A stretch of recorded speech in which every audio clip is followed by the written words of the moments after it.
Hello friends, this is Dr. Aditi Jain and you all are welcome back to my YouTube channel ज्ञानवारिधि। आज की हमारी ये video जो है वो relationship between philosophy and education पर बेस्ड है।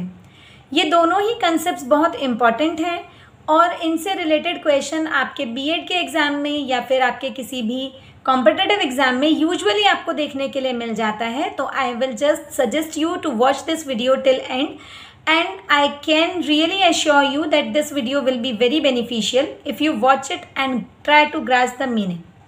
So let's start. First of all, we are going to discuss about the meaning and definition of philosophy. Philosophy या दर्शन, उसका हम पहले शाब्दिक अर्थ देख लेते हैं। दर्शन या फिलॉसफी जो है वो ये ग्रीक वर्ड से लिया हुआ है। ये वर्ड फिलोस प्लस सोफिया। फिलोस का मतलब होता है प्रेम या अनुराग और सोफिया का अर्थ है ज्ञान। तो हम इसको कह सकते हैं कि ज्ञान के प्रति जब हमारा प्रेम होता है, लव ऑफ विजडम जब हमारे अंदर होता है तो हम उसको फिलॉसफी कहते हैं। इस दृष्टि से यदि हम कहें तो ज्ञान और सत्य की खोज करना और उसके वास्तविक रूप को समझने की जो कला है वो ही दर्शन है या उसको हम फिलॉसफी कहते हैं। अब बात करते हैं इसके विशिष्ट अर्थ की। तो विशिष्ट अर्थ की जब हम बात करते हैं तो ये कहा जा सकता है कि प्रत्यक्ष रूप में जो दर्शन का अर्थ है वो क्या है? अमूर्त चिंतन करने का वो प्रयास जिसके द्वारा आत्मा, ईश्वर, प्रकृति, संपूर्ण जीवन के रहस्य का उद्घाटन किया जाता है। इस प्रकार का चिंतन करने से जो सत्य का उद्घाटन होता है वही दर्शन का मुख्य विषय होता है। अब बात करते हैं हम दर्शन के व्यापक अर्थ की। तो व्यापक रूप में दार्शनिकों का कोई भिन्न वर्ग नहीं होता कि हम ये कह सकें कि ये लोग दार्शनिक हैं। ऐसा कोई भी स्पेसिफिक वर्ग नहीं बनाया गया है। वे सभी व्यक्ति दार्शनिकों की श्रेणी में आते हैं जो सत्य की किसी न किसी रूप में खोज करते रहते हैं।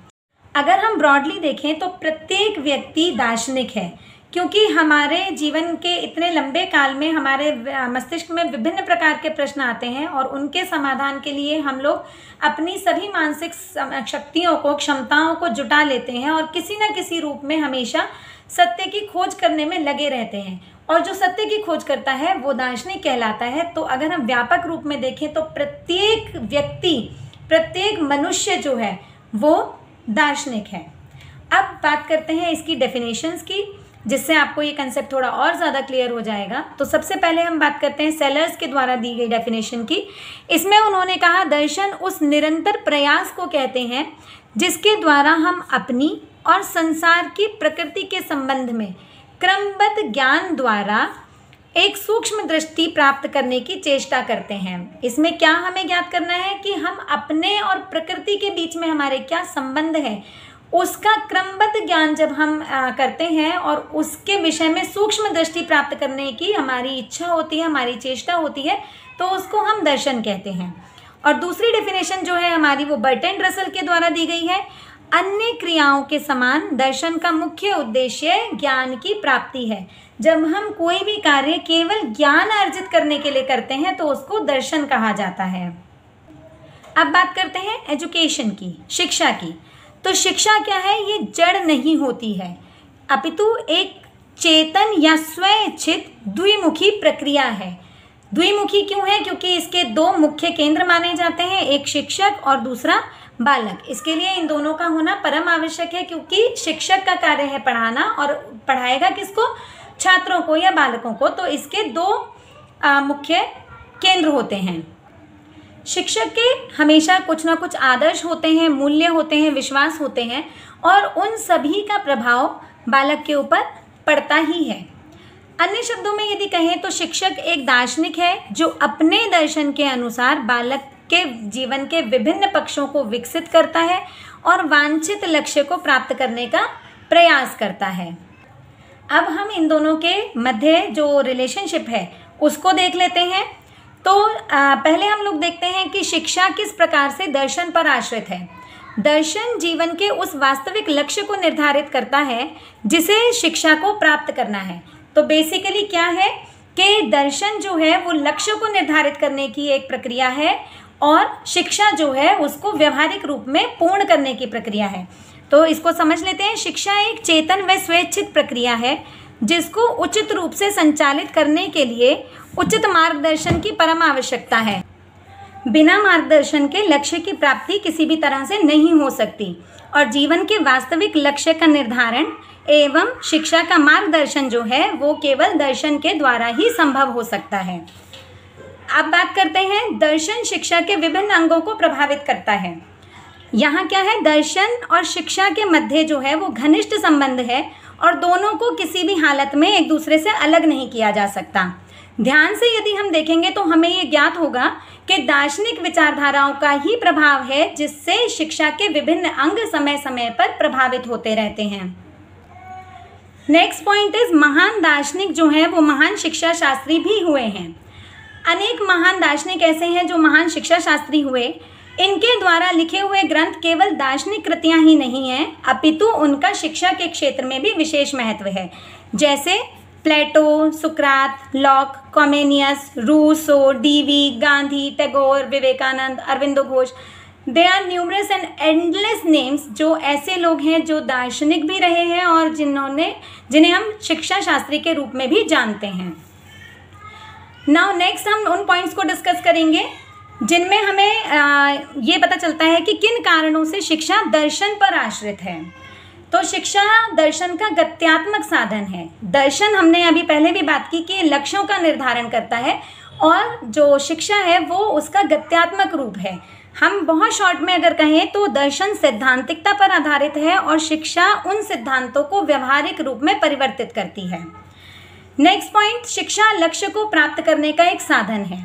जीवन के जो लक्ष्य हमने बताया कि दर्शन निर्धारित करता है, उन लक्ष्यों की प्राप्ति करने का एकमात्र साधन हमारा शिक्षा है।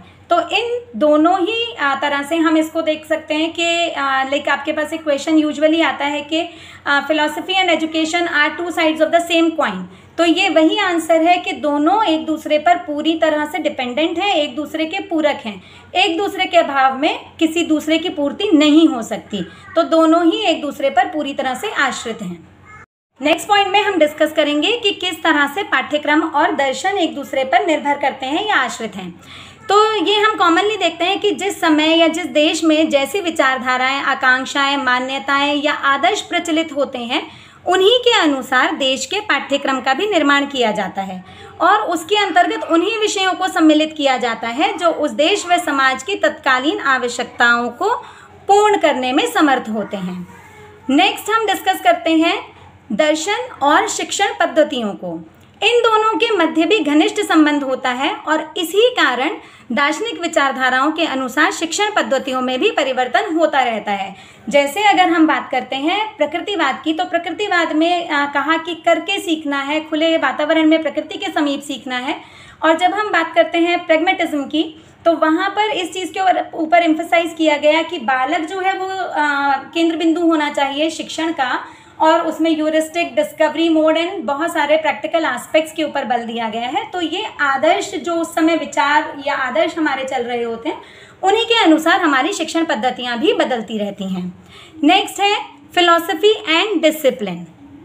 एडम्स ने अपनी प्रसिद्ध पुस्तक modern development and in educational practice में कहा भी है कि 3 रूप के हमारे डिसिप्लिन्स होते हैं। पहला है हमारा दमनात्मक अनुशासन, जिसमें बच्चों को रिप्रेशन करके, मतलब उनकी जो स्वतंत्रता है उसको पूरी तरह से छीन लिया जाता है, पूरी तरह से नियंत्रित वातावरण में बच्चे रहते हैं और उनको किसी भी तरह की कोई स्वतंत्रता नहीं दी जाती। जो भी कार्य कराना है वो उनको दमनात्मक नीति से कराया जाता है। नेक्स्ट है हमारा प्रभावात्मक अनुशासन। ये आदर्शवादी जो विचारधारा है उससे प्रभावित है। उनका मानना है कि बच्चे को अगर हमें कुछ सिखाना है तो उसे प्रभावात्मक अनुशासन के द्वारा सिखाया जा सकता है। बच्चा जो शिक्षक का व्यवहार देखता है उसी का आचरण करता है, उसी को फॉलो अप करता है। इसलिए हमें बच्चे के लिए अलग से किसी प्रकार के अनुशासन को स्थापित करने की आवश्यकता नहीं है, केवल प्रभाव के द्वारा हम बच्चे को सिखा सकते हैं।